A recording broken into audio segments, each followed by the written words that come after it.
بسم اللہ الرحمن الرحیم۔ السلام علیکم۔ آپ کو آن لائن کلاسز میں خوش آمدید کہتے ہیں۔ تو بچوں کیسے ہیں آپ؟ اللہ تعالیٰ سے ہماری دعا ہے کہ خیر خیریت سے رہیں، اور چلتے ہیں اپنے لیکچر کی طرف۔ آج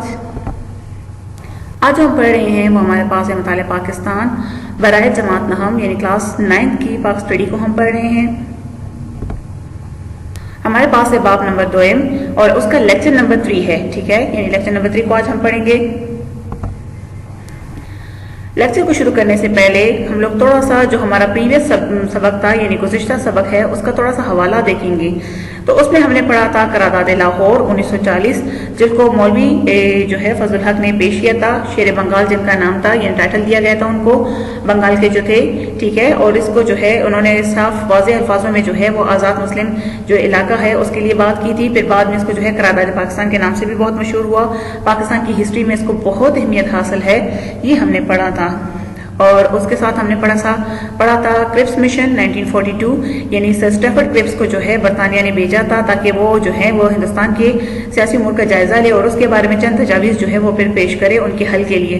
تو وہ آئے یہاں پہ، انہوں نے تجاویز پیش کی، جو کہ بعد میں دونوں جو ہے پارٹیز نے، یعنی انڈین نیشنل کانگریس اور آل انڈیا مسلم لیگ، دونوں نے اس کو مسترد کر دی تھی۔ تو یہ ہم نے جو پچھلا لیکچر تھا اس میں ہم نے پڑھا تھا۔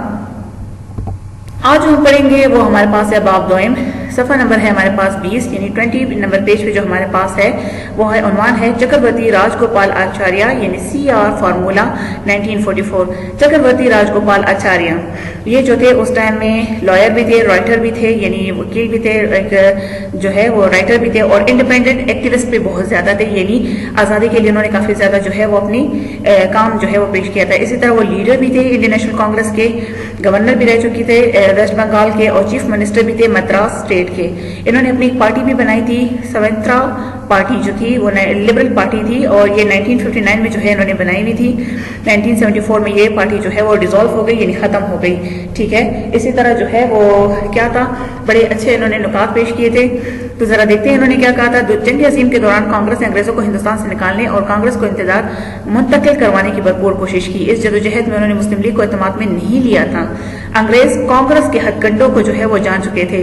انگریز جو اس ٹائم میں حکمران تھے، کانگریس کے ہتھ کنڈوں کو جو ہے وہ جان چکے تھے، یعنی ان کی پالیسیز کو جان چکے تھے۔ اور دوسری طرف جو ہے وہ قائد اعظم کی سرکردگی میں جو ہے مسلم لیگ منظم ہو رہی تھی، کیونکہ اس سے پہلے اگر آپ کو یاد ہو تو ہم نے پس منظر جب پڑھا تھا تو اس میں سے 1937 کے انتخابات پڑھے تھے، جس میں مسلم لیگ کو بری طرح سے شکست ہوا تھا، اور اس شکست کے بعد مسلم لیگ نے، آل انڈیا نیشنل کانگریس نے جو ہے وہ صوبائی حکومتیں بنوائی تھی۔ تو ان میں انہوں نے طرح طرح جو ہے وہ مظالم کیے تھے مسلم لیگ پر۔